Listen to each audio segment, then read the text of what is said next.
Et par Giovanni Gabrieli, est compositeur de la ville de Venice, le pays d'Italie.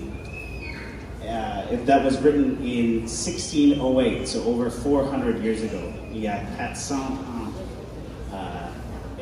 It's some of the earliest music for brass instruments. Moving on to another notable country in the Mediterranean, Spain. The next pieces we're going to play are by the composer Albéniz, and Albéniz wrote this music originally for classical piano, and we've transcribed it for brass quintet and of course percussion. And these pieces show different folk dances and different folk traditions from regions in Spain. Les prochaines œuvres est Sevilla et Cordoba, les régions d'Espagne. Merci.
L'Espagne, écrit par un compositeur espagnol qui s'appelle Isaac Albéniz. Ça s'appelle Cordova, le mouvement qu'on vient de jouer. Ça décrit une cathédrale, une mosquée qui est dans la ville de Cordova. Et la prochaine œuvre est un autre mouvement de la même œuvre qui a été écrite par le piano. Et on a un très très bel arrangement pour le quintet qui a été fait par Rob.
Troisième corps à l'OSM.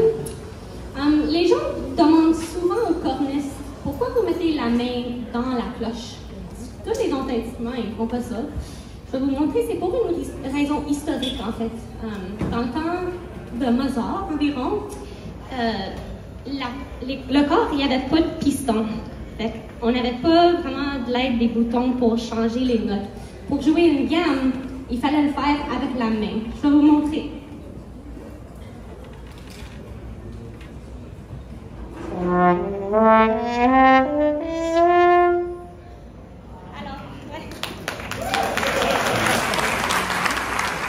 j'ai vraiment pas utilisé mes doigts pour faire ça. C'était vraiment juste à fermer l'air dans l'instrument pour changer la note.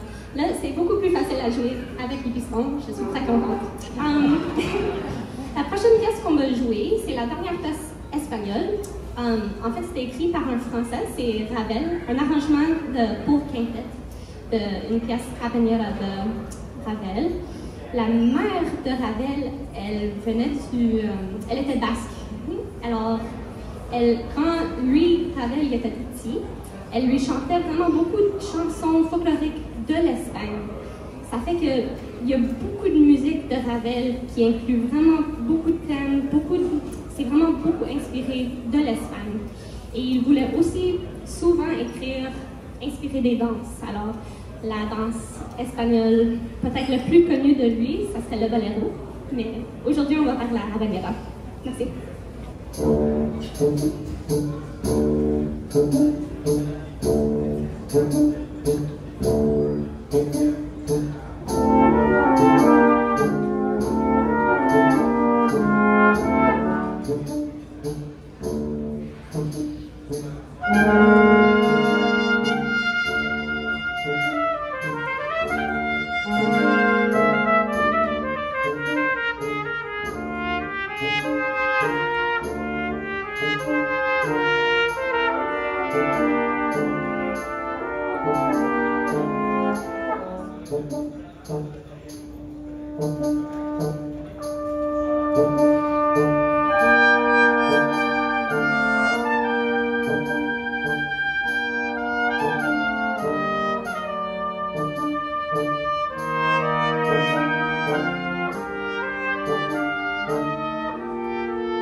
On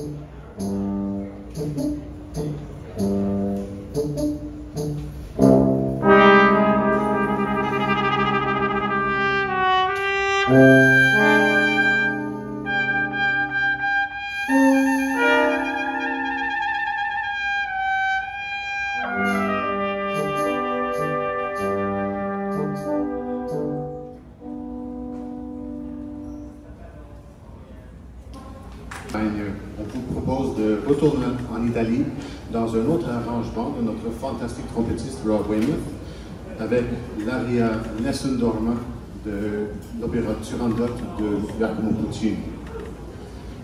Dans cet air, le prince Calaf chante que Nessun Dorma, qui veut dire personne dort, en anticipation des événements qui viendront le lendemain, où notre prince soit il gagnerait la main de la princesse Turandot, ou il sera condamné à mort. C'est aussi possible que personne dort parce qu'il y a un ténor qui n'arrête pas de chanter au plein milieu de la nuit.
Fantastic. The Pavarotti to the trombone.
est déjà rendu à la dernière pièce.